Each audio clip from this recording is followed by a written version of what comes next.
प्रधानमंत्री नरेंद्र मोदी की हालिया 3 देशों की यात्रा को कई मायनों में ऐतिहासिक कहा जा सकता है। चीन, मंगोलिया और दक्षिण कोरिया की यात्रा पर पीएम मोदी ने जहां तीनों देशों के साथ संबंधों को नई ऊंचाइयों तक पहुंचाया, साथ ही कई क्षेत्रों में हुए आपसी समझौतों ने तीनों देशों के साथ नए रिश्तों की नींव रखी है।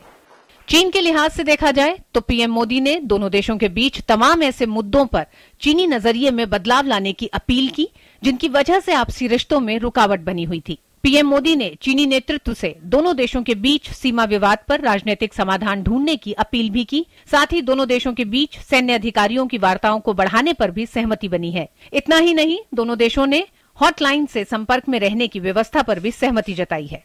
पीएम मोदी ने देश में केंद्र और राज्यों के सहयोग को बढ़ावा देने के लिए कोऑपरेटिव फेडरलिज्म पर खासा जोर दिया है और इसी नीति के तहत पीएम मोदी ने भारत और चीन के विभिन्न प्रांतों के बीच सीधा संपर्क स्थापित करने के लिए एक फोरम का गठन भी किया है।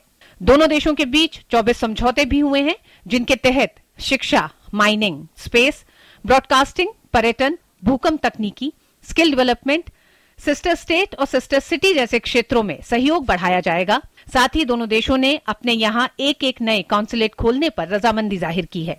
भारत ने देश में पर्यटन को बढ़ावा देने के लिए चीन के पर्यटकों को ई वीजा की सुविधा भी दी है। अगर बात पीएम मोदी के मंगोलिया दौरे की करें तो दोनों देशों के बीच 13 समझौते हुए हैं। इसके अलावा पहली बार मंगोलिया दौरे पर गए किसी भारतीय प्रधानमंत्री की इस यात्रा से दोनों देशों के बीच आपसी रणनीतिक समझ भी बढ़ी है। भारत ने मंगोलिया के पर्यटकों को ई वीजा सुविधा की सौगात भी दी है। तीनों देशों की यात्रा के अंतिम पड़ाव में पीएम मोदी दक्षिण कोरिया पहुंचे और यहां भी दोनों देशों के बीच नए संबंधों की शुरुआत होती नजर आई। विभिन्न क्षेत्रों में दोनों देशों के बीच 7 समझौते हुए, जिसमें दोहरे कराधान से बचने जैसे क्षेत्र भी शामिल हैं।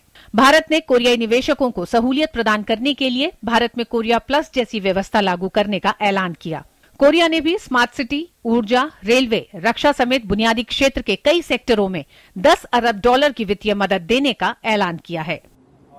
अरुण शर्मा, निखिल सिंह और आयशा खानम के साथ ऋतु वर्मा, डीडी न्यूज।